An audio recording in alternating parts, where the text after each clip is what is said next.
CSS मेरी एक हमेशा से एक ड्रीम भी रही है CSS करना। और दूसरा ये कि मैंने जो अपनी एजुकेशन भी ली, बैचलर्स किया, तो उस वक्त से ही मेरा टारगेट ये था कि मैंने आफ्टर अपनी ग्रेजुएशन CSS में अपीयर होना है। CSS के लिए ज़रूरी नहीं है कि आप बहुत ज़्यादा आप पढ़ाई में एक्सीलेंट हों। मेरे ग्रेड्स मतलब अबव एवरेज थे, बट ये है कि बहुत एक्सीलेंट ग्रेड्स नहीं रहे through O levels and A levels, and during university I was above average student. But अगर बात की जाए कि CSS के लिए आपको बिल्कुल आपको पढ़ाई में बहुत अच्छा होना चाहिए। मैंने ऐसे भी स्टूडेंट्स देखे हैं जो यूनिवर्सिटी में इतना अच्छा परफॉर्म नहीं कर सके, लेकिन जब वो CSS का एग्ज़ाम देते हैं तो उसमें वो मेहनत कर लेते हैं जो उन्होंने पहले कभी ज़िंदगी में नहीं की होती, और उसमें वो क्लियर करके एलोकेशन ले लेते हैं। मेरी शुरू से स्कूलिंग बीकन हाउस से रही है। मैंने O levels भी बीकन हाउस से किया और उसके बाद A levels बीकन हाउस से किया, एंड आफ्टर दैट मैंने लाहौर स्कूल ऑफ इकनॉमिक्स से ग्रेजुएशन की। तो मैं बिल्कुल ये समझता हूँ कि मेरी जितनी स्कूलिंग रही है शुरू की और जो मेरी यूनिवर्सिटी की एजुकेशन रही है, इसने बहुत कंट्रीब्यूट किया है मुझे CSS की प्रिपरेशन में।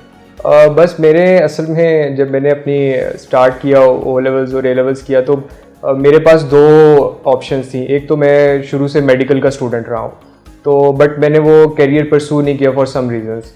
तो उसके बाद मेरे पास एक ही आपके दो ऑप्शंस होती हैं, तो दूसरी ऑप्शन मेरी CSS थी। तो after that it was also my father's dream as well, तो और मेरी पर्सनल भी एक चॉइस थी। तो फिर आई appeared for CSS directly after graduation. CSS अगर मेरी फर्स्ट अटैम्प्ट में ना होता तो मैं सेकंड अटैम्प्ट देता। तो बट ये है कि मेरी फील्ड से जो मार्केटिंग एंड फाइनेंस है, मुझे उसमें भी कोई इशू नहीं। तो अगर इसमें अनफॉर्चुनेटली अगर कोई ना कर पाए, अगर मैं ना कर पाता, तो मैं इसको फर्दर परस्यू करता हायर एजुकेशन को। बिल्कुल कर सकते हैं, CSS को क्लियर कर सकता है। उसके लिए एक तो ये है कि आपकी कंसिस्टेंसी बहुत मैटर करती है, और फिर आपकी मोटिवेशन और आप कितना उस चीज़ को परस्यू करते हैं, ये बहुत मैटर करता है। तो हमारे साथ ही जो कैंडिडेट्स जो क्वालिफाई हुए हैं इंटरव्यू के बाद, जिनकी एलोकेशन हो गई है, तो हर एक का बहुत अच्छा एजुकेशन बैकग्राउंड नहीं है, बट उनकी मेहनत है, उनका हार्डवर्क है और उनकी कमिटमेंट है CSS के साथ। तो कमिटमेंट बहुत मैटर करती है। बस आफ्टर ग्रेजुएशन ये था कि मेरे दोस्त वो भी मतलब आफ्टर ग्रेजुएशन ये था कि मैं CSS में आ गया, तो मैंने प्रिपरेशन स्टार्ट करी। तो मिलना जुलना काफ़ी कम हो जाता है। फिर आपके रिलेटिव्स, आपके जो क्लोज फ्रेंड्स होते हैं, वो फिर आपको कुछ आपसे डिमांड करते हैं थोड़ा, तो आपको उधर भी टाइम डिवाइड करना पड़ता है, और CSS की प्रिपरेशन के लिए भी, क्योंकि ये तो फिर आपको कमिटमेंट शो करनी पड़ती है। इसमें डेली 7 आवर्स तक प्रिपरेशन रही है इनिशियली, बट जब एग्ज़ाम्स करीब आ गए तो उसमें कुछ टाइम ज़्यादा भी देना पड़ा। ऑप्शनल्स आपको अपनी मर्ज़ी से आप ऑप्शनल्स नहीं रख सकते, आपको गाइडेंस लेनी चाहिए ऑप्शनल्स सेलेक्ट करने से पहले। मैंने जब इनिशियली सारे ऑप्शनल्स पढ़े, तो मैंने उसमें एक ऑप्शनल चूज़ कर लिया मैथमेटिक्स का। तो उस पर क्योंकि मुझे था कि मेरी मैथ्स अच्छी है तो मैं इसको कर लूँगा कवर, बट फिर मुझे किसी ने गाइड किया और मुझे बताया कि ये सब्जेक्ट्स वो हैं जिनमें आपको, अगर आपने बैचलर्स डिग्री की है या मास्टर्स की है, तो फिर आपको ये सब्जेक्ट रखने चाहिए। तो उसके बाद फिर मैंने अपने सब्जेक्ट सोशल साइंसेस की तरफ कुछ चेंज किए, और उसको चेंज करके फिर मैंने IR, US हिस्ट्री, क्रिमिनोलॉजी जैसे सब्जेक्ट्स रख लिए। बिल्कुल जब मैंने यहाँ पे रिटन के लिए स्टार्ट किया था, तो मेरी यहाँ पे गाइडेंस भी मुझे मिली थी और मुझे बताया गया था कि कौन से सब्जेक्ट्स रखना बेहतर है। अच्छा, इंग्लिश ऐसे में दो चीज़ें हैं। मेरा पर्सनल व्यू ये है कि इंग्लिश ऐसे में दो चीज़ें मैटर करती हैं। एक तो आपकी इंग्लिश मैटर करती है, उसमें आपकी वोकेबलरी है, उसमें आपका सेंटेंस स्ट्रक्चर है, ये चीज़ें सारी, ग्रामर है, ये आ जाती हैं। दूसरा ये कि आप अपने आइडियाज़ को किस तरह लेकर चलते हैं, आइडिया आपकी कितने क्रिएटिव आइडियाज़ हैं और आप ऐसे को किस तरह से टैकल कर रहे हैं। तो नॉट ओनली कि आपकी ग्रामर कैसी है, तो ये दोनों चीज़ें मैटर करती हैं। तो ये दोनों चीज़ें साथ लेके चलना बहुत ज़रूरी है। ऐसे के लिए एफर्ट यही है कि आप जितना लिख सकते हैं उतने एसेज लिखें और चेक करवाएं। तो मैंने भी इसी तरह एसेज मैंने लिखता था और टीचर्स को चेक करवाता था। प्रेसी में लोग लाइट लेते हैं, बट प्रेसी में फेलियर उतना ही है जितने लोग ऐसे में फेल होते हैं। तो प्रेसी के लिए भी आपको उसी तरह तैयारी करने की ज़रूरत है। प्रेसी को लोग लाइट ले लेते हैं कि उसमें इतना लिखना नहीं पड़ता, उसमें शॉर्ट क्वेश्चंस हैं, तो लोग समझते हैं कि हम वोकेबलरी याद करके या कॉम्प्रीहेंशन अच्छी करके क्लियर हो जाएंगे, मगर ये है कि आपको पूरा पेपर ही अच्छा करना पड़ता है। अच्छा, पर्सनली मैंने वोकेबलरी के ऊपर फोकस नहीं किया। जो वर्ड मीनिंग्स वाला एक 20 मार्क्स का उसमें पार्ट आता है, उस पर मैंने फोकस नहीं किया, क्योंकि वो गैम्बल है। आपने जितने मर्जी वर्ड्स याद कर लें, वो एग्ज़ाम में नहीं आए तो आपका वो सारा आपका यूटिलाइज़ नहीं होता वो। बट ये है कि जो बाकी पार्ट है, प्रेसी, कॉम्प्रीहेंशन, सेंटेंस कंप्लीशन और ट्रांसलेशन, ये वो चीज़ें हैं जो आप कर सकते हैं इजीली। इसमें बहुत ज़्यादा टाइम कंज्यूमिंग नहीं, और इस पर मेन फोकस रखा जाए तो प्रेसी क्लियर हो जाती है। इस्लामियत को हम बहुत लाइट लेते हैं, हम समझते हैं कि हमें इस्लामियत आती है, हम बचपन से पढ़ते आए हैं, और जब हम ये चीज़ सोचते हैं तो इस्लामियत को हम उतनी मेहनत नहीं करते इस्लामियत के अंदर। तो CSS के अंदर इस्लामियत सिंपल नहीं है। इस्लामियत उसके अंदर प्रैक्टिकली, और उसको आप किस तरह इस्लामिक मॉडल्स को आज की सोसाइटी में इम्प्लीमेंट कर सकते हैं, तो उस तरह के क्वेश्चंस आते हैं। तो आपको सोसाइटी का भी पता होना चाहिए, करंट अफेयर से भी वाकिफ़ होना चाहिए, और इस्लामिक टीचिंग्स को आपने उन पर अप्लाई करना है। तो इसलिए लोग ज़्यादा वो कर नहीं पाते, जिसकी वजह से इस्लामियत में भी फेलियर रेट ज़्यादा है। ये डेली अखबार पढ़ना तो बहुत ज़रूरी है, और इसको तो आप बिल्कुल भी निगेट नहीं कर सकते इसको कि अखबार पढ़े बगैर आप CSS जो है वो नहीं कर सकते। आपको अखबार पढ़ना बहुत ज़रूरी है, क्योंकि आपके बेशुमार सब्जेक्ट्स ऐसे हैं जहाँ पे करंट अफेयर से क्वेश्चन आते हैं, और करंट अफेयर्स आप अखबार के थ्रू ही कर सकते हैं। जनरल साइंस एंड एबिलिटी को बिल्कुल हर कैंडिडेट क्वालिफाई कर सकता है। उसमें बस कुछ आपको टेक्निक्स पता होनी चाहिए। मैथ्स का एक पार्ट आता है 40 मार्क्स का, वो बहुत सिंपल मैथ्स होता है। वो मैट्रिक लेवल तक जो मैथ्स पढ़ाया जाता है वहीं से क्वेश्चंस आते हैं। तो वो यकीनन हर कैंडिडेट ने ही वो चीज़ें पढ़ी होती है। अगर नहीं भी पढ़ी हुई तो उनके ऊपर आपको थोड़ी सी मेहनत करके आप उनके फॉर्मूलाज याद कर लें, और आप वो मैथ्स का पोर्शन ईजिली कर सकते हैं। बाकी साइंस का जो पार्ट है उसमें आपने कुछ चीज़ें याद करनी है, तो वो इतनी कॉम्प्लेक्स चीज़ें साइंस से नहीं आती, बेसिक आती हैं। अच्छा, IR पिछले कुछ साल से IR के बारे में है कि IR में कम स्कोर आ रहा है। लेकिन जब मैंने अपनी तैयारी स्टार्ट की तो मैं IR की बुक ले आया। मेरे पास दो ऑप्शन थी, या पॉलिटिकल साइंस या IR रख लिया जाए। तो मैं IR की बुक लाया, मैंने उसको पढ़ना शुरू किया, मुझे उसमें इंटरेस्ट पैदा हुआ, तो मैंने IR को लेके ही कंटिन्यू किया।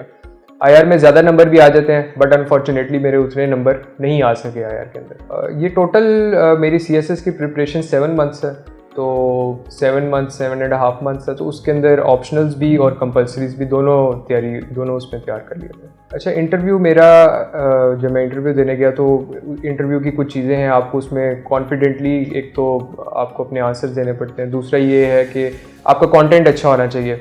तो आई थिंक कि मेरी थोड़ी कम्युनिकेशन स्किल्स और फिर उसके साथ कंटेंट और कॉन्फिडेंस लेवल इंटरव्यू में मेरा अच्छा रहा।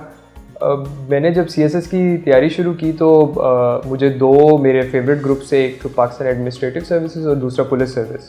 तो जब इनमें फ़र्स्ट प्रेफरेंस रखनी थी तो आई वॉज़ वेरी कन्फ्यूज़, क्योंकि मेरे लिए दोनों एक ही लेवल पे थे। तो it was just a matter of fact कि आपने फर्स्ट पे कोई चीज़ रखनी है और सेकंड पे कोई दूसरा ग्रुप रखना है। तो मेरी बिल्कुल पुलिस में जाने की मेरी प्रेफरेंस थी, तो इसमें आई एम हैप्पी कि मेरा पुलिस में एलोकेशन हुआ। रिटर्न के टाइम पे मुझे किसी ने रिज़ल्ट फॉरवर्ड किया था, मैं उस टाइम पे अपना सेलफोन यूज़ नहीं कर रहा था जिस टाइम पे रिज़ल्ट आया।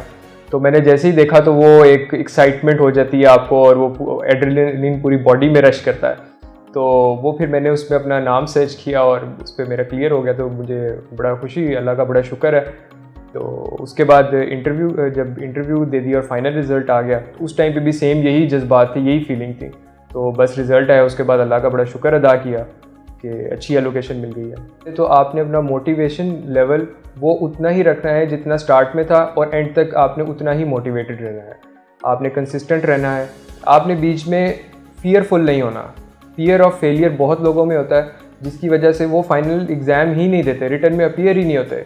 अगर वो अपीयर हो जाए तो किसी को नहीं पता, वो बहुत अच्छी रिटर्न में स्कोर लेके बहुत अच्छी एलोकेशन भी ले सकते हैं, लेकिन वो फियर ऑफ फेलियर की वजह से काफ़ी लोग छोड़ देते हैं। तो फियर ऑफ फेलियर से आपने दूर ही रहना है। और इसके अलावा आप जब तैयारी कर रहे होते हैं, आपको बहुत ज़्यादा लोग मिलेंगे जो आपको मुख्तलिफ तरह की गाइडेंस देंगे, बट आपने बहुत ज़्यादा लोगों की गाइडेंस नहीं लेनी। आप जितने ज़्यादा लोगों की गाइडेंस लेंगे उतना आप खुद ही कंफ्यूज होंगे। तो आप एक बंदा जिस पे आपको कॉन्फिडेंस है और जो आपको मोटिवेट रखता है, आपको नेगेटिव चीज़ों से, नेगेटिव साइड पर नहीं लेके जाता, तो आप बस उसको फॉलो करें। और अपनी तैयारी जब आप शुरू करेंगे तो आपको महीने 2 महीने बाद खुद ही पता लग जाता है कि कौन सा पाथ सही है और मैंने किस तरफ चलना। बिल्कुल प्रेसी और ऐसे आपको एंड टाइम तक आपको उसकी प्रैक्टिस करते रहनी चाहिए। मेरा पर्सनल एक्सपीरियंस है, मैंने ऐसे की और प्रेसी की बहुत प्रैक्टिस की है। बट जब रिटर्न एग्ज़ाम करीब आ गया था तो मैं ऐसे की तैयारी में ज़्यादा बिजी हो गया और प्रेसी को उस तरह नहीं कर पाया। हालांकि मैं पहले बहुत प्रेसिस कर चुका हूँ। जब मैं अपने प्रेसी के एग्ज़ाम में बैठा तो मुझे वो प्रेसी के टाइम पे जो मैंने टाइटल देना था, मैं टाइटल में कंफ्यूज हो गया कि टाइटल को किस स्टाइल से देना होता है। तो वो क्योंकि हालांकि प्रैक्टिस बहुत की थी, लेकिन आखिरी दिनों में मैंने प्रैक्टिस नहीं की थी, तो उसमें मैं फिर थोड़ा सा कन्फ्यूजन का शिकार हो गया। तो इसलिए तैयारी आपको एंड तक लाजमी करनी चाहिए। नोवा इनिशियली मैं सबसे पहले अकेडमी ही नोवा ज्वाइन की थी। तो इसमें ये था कि इनिशियली आपको गाइडेंस की ज़रूरत होती है, आपको एक पाथ डिफ़ाइन करना, आपको कोई होना चाहिए जो आपका पाथ डिफ़ाइन कर दे कि आपने इस डायरेक्शन में चलना है। तो नोवा से इस चीज़ में बहुत गाइडेंस मिली थी और एक पाथ डिफ़ाइन हो गया था, आपको पता लग गया था कि आपने किस तरह से अपनी तैयारी को लेकर चलना है। तो definitely that was very helpful. Faculty से मैं बिल्कुल सेटिस्फाइड। मैंने सारे सब्जेक्ट्स तो यहाँ पे नहीं उस तरह पढ़ सका, कुछ टाइम नहीं मैं ज़्यादा दे सका, लेकिन जो सब्जेक्ट्स पढ़े यकीनन उन्होंने यहाँ पे फैकल्टी ने बहुत हेल्प किया मुझे। अच्छा, इंटरव्यू के लिए, फाइनल इंटरव्यू के लिए मैंने एज सच कोई academy for the course join नहीं की, बट मॉक इंटरव्यूज़ दिए थे नोवा में। यहाँ भी मैंने मॉक इंटरव्यू दिया। मॉक इंटरव्यू का मुझे ये बेनिफिट बहुत ज़्यादा हुआ कि जो फीडबैक मुझे दिया गया पैनलिस्ट से, वो लास्ट मोमेंट जो फीडबैक होता है, आप कुछ चीज़ें चेंज कर लेते हैं, आपको नहीं पता होता कि आपको ये चीज़ चेंज करने की ज़रूरत है, तो वो पैनलिस्ट आपको फीडबैक दे देते हैं और आप उसको फाइनल में बेहतर कर लेते हैं इंटरव्यू को। नहीं, जो लोग कहते हैं कि इसमें ब्यूरोक्रेट्स के बच्चे होते हैं, मैं तो नहीं हूँ, तो मेरा तो हो गया उसमें। तो उसके अलावा ये है कि आप मेहनत करें, आप कंसिस्टेंट रहें। जो मैंने पहले बात की कि आपने फियरफुल नहीं होना, आपने फियर ऑफ फेलियर से दूर ही रहना है, आपने फेलियर से फियर नहीं करना, क्योंकि ये नहीं है कि आप इस तरह, तो फिर आप गेम से ही बाहर हैं। अगर आप पहले ही डर गए हैं तो आप तो गेम में एंटर ही नहीं हुए। तो आपने गेम में एंटर होना है। कंपटीशन का एग्ज़ाम इसलिए इसको कहा जाता है, आपने कम्पीट करना है बाकी लोगों के साथ, और थ्रू आउट आपने कंसिस्टेंट रहना है, मोटिवेटेड रहना है और मेहनत करनी है। हार्ड वर्क बहुत ज़रूरी है। नोवा का एक जो आपको एटमॉस्फेयर मिलता है यहाँ पे, वो फैमिली वाला एटमॉस्फेयर ही। आपका हर टीचर के साथ इंटरेक्शन बहुत अच्छा होता है।